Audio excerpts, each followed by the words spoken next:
Juli, ¿estás ahí? ¿La perdimos a Juli o no tenemos el contacto? Hola. Hola Juli, ¿cómo estamos? ¿Qué decís? Bienvenida, Bien, buenas ¿y ustedes tardes. cómo andan? Muy bien, gracias a Dios, todo muy bien. Bueno, vamos a hablar un poquito de proyecciones de inflación. Hoy se va a conocer la inflación mayorista de mayo. Después del 1,5 de la semana pasada, dicen que hoy podría traer sorpresa la inflación mayorista del quinto mes del año, porque podría arrancar con 0 y podría ser la menor en 17 años. Así que bueno, el gobierno se prepara quizás para un buen dato. Recordemos que la inflación mayorista es la que no contabiliza lo que es los servicios, sino más que nada bienes. Y bueno, dicen desde las consultoras que es muy factible que se consiga este número, que bueno, que el gobierno está anticipando de alguna forma. Bueno, vamos a estar expectantes después de lo que ha ocurrido con el 0,5 de aumento en alimentos y bebidas. Lo más probable es que esté efectivamente abajo del 1%. Bueno, mientras tanto, más allá de las proyecciones de inflación, etcétera, que son muy relevantes, ¿vos crees, Julieta, que el consumo está pegando la vuelta o, como hablamos ayer, todavía sigue tibio, frío y eso en parte justifica la contracción de precios y por lo tanto que la inflación esté en niveles muy bajos? De hecho, Santa Fe confirmó una inflación del 1,4 para el mes de mayo, la más baja desde el 2017, la más baja en 8 años. Sí, a ver, lo que vos tenés son dos cosas. Primero, un consumo que se mueve a dos velocidades, el consumo masivo que sigue un poquito retraído y el de bienes durables que se activó con las posibilidades de financiación, ¿no?, para la compra de electrodomésticos y bienes durables. Y también un tema de poder adquisitivo que se vio resentido por los datos de inflación de este año. Digamos, si vos ves el acumulado de este año, los sueldos no le están ganando a la inflación. Así que bueno, se debe un poco a eso, ¿no?, a un consumo que se mueve a dos velocidades y a un poder adquisitivo un tanto retraído. Julieta, como siempre, enorme placer. Gracias. Igualmente para ustedes. Nos reencontramos en un ratito. Está Guido Sack, director de Economía de Fundar. Con él queríamos conversar un poquito estos temas. Gracias, Guido. ¿Qué tal? Gracias a ustedes. Un placer. Buenas tardes. Bueno, ¿crees que la inflación está domada? Te lo pongo en estos términos. No está domada porque todavía no tenemos una tasa de inflación que nos gusta, todavía no tenemos una tasa de inflación compatible con un proceso de crecimiento sostenible. Para eso tiene que bajar por debajo del 1% mensual, por debajo del 10% anual y todavía falta para eso. En cualquiera de los casos se está viendo una reactivación del crédito que es alentador. Lo que no está claro es cómo está la inversión, porque este modelo parece no ir tanto por el consumo en tanto de crecimiento, sino por la inversión genuina. Algunos dicen incluso que hasta es más sano. Pero ¿cómo está fluyendo la inversión? Sí, bueno, la inflación va a reaccionar cuando reaccione el consumo, ¿no? Digo, podemos darle ciertos empujones a la inversión a través de las tasas de interés o eventualmente los impuestos, que es algo que todavía se demora en suceder, una eventual reforma tributaria, una baja de impuestos. Pero lo que realmente importa para invertir o no es qué pasa con la demanda, ¿no? Y para eso el consumo es fundamental. Argentina, si crece por consumo. Es muy difícil que una economía de un día para el otro o de un año para el otro pase de estar liderada por consumo, como estuvo Argentina en los últimos 50 o más años, a estar liderada por inversión. Eso es un proceso más lento. El gobierno imagina una economía más vinculada a los servicios y que sea una economía de servicios y por lo tanto habla de ganadores y perdedores del modelo. Hasta el propio ministro reconoce que va a haber sectores que van a tener que ayornarse, que van a tener que reinventarse, recalibrar, poner el término que vos quieras. ¿Vos eso no lo ves en el corto plazo? Y no, porque sobre todo hay trabajadores y trabajadoras detrás que se tienen que reconvertir y eso no es de un día para el otro. Las capacitaciones necesarias para eso llevan tiempo.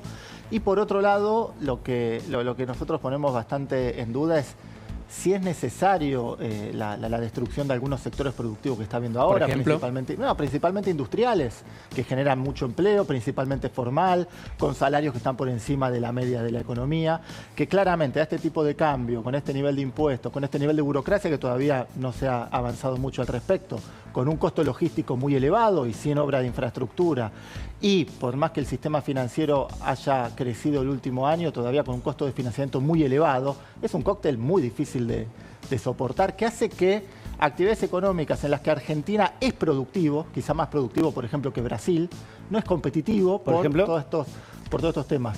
Bueno, automotriz le está costando cada vez más. Textil, evidentemente, hay segmentos del sector textil en donde Argentina es competitivo, incluso en términos internacionales, y sin embargo con este cóctel le cuesta muchísimo. Entonces, bueno, de servicios también estamos hablando, ¿no? Digo, tenemos un montón de... Economías regionales. Bueno, eso ni hablar, pero si hablamos de servicios, si hablamos de servicios basados en conocimientos, ¿por qué van a instalarse en Argentina, un país tan caro en dólares, y no en otros países que son más baratos en dólares y que en principio son nómades digitales que pueden vivir donde quieran? El gobierno te diría que si somos caros en dólares quiere decir que el ingreso es alto en dólares y por lo tanto hay un poder de consumidor que ha mejorado ostensiblemente. Si los ingresos son altos en dólares y los precios son altos en dólares, no está tan claro. Detrás de eso está la productividad y detrás de la productividad está el crecimiento. Argentina hoy todavía tiene un nivel de PIB per cápita más bajo que en 2011.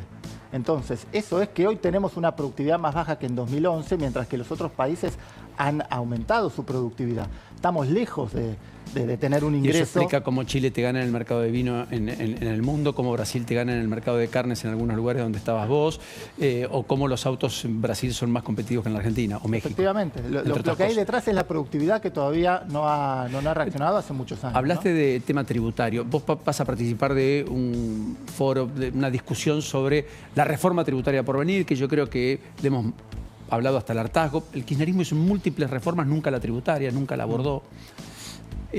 Macri tuvo una intención que fue bastante razonable, el pacto fiscal con los gobernadores, pero también se quedó a mitad de camino, no tuvo número, no tuvo volumen. ¿Vos crees que ahora sí es posible? Es necesario.